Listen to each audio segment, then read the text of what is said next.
experimenting with cobwebs. You may remember previously I used this from Green Stuff World with an airbrush.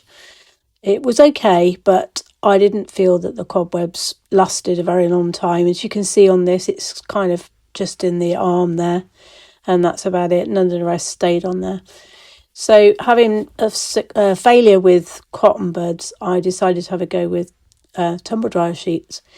So here I'm cutting it into a small square, and then I'm just putting some grey and black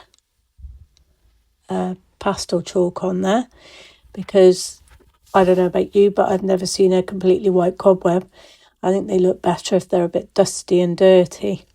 So this is what I'm doing here. I'm just applying some with a small soft brush. You could do front and back, and then there's a speeded up version of it. And this is the chest of drawers, which I decided to put cobwebs on. You need to tear it really carefully because it's quite fragile and it will break and doesn't always tear where you want it to. So just keep experimenting.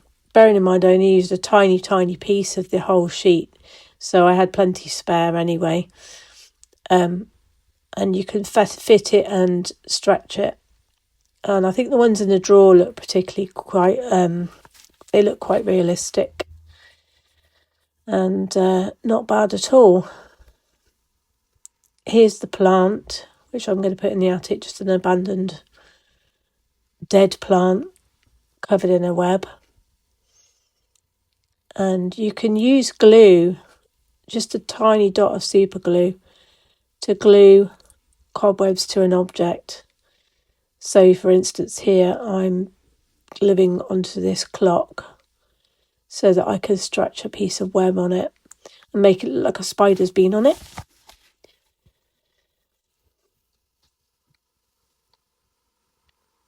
Just the tiniest piece there going on, and I can just push it around the back of the clock with a cocktail stick. And here's the mirror, which I did earlier. Just covered the lower bit with some cobweb, and there's the plant again. And then here's some cobwebs I did in the attic. This is just ready to be dressed now. And here's the chest of drawers back in there, and some other bits and pieces. And of course I've got to finish this off, but hopefully it'll look good once it's done. Glue everything in place, and I might make a couple more cobwebs, I don't know yet, but certainly that's not too bad, and it's the best out of all the ones I've tried.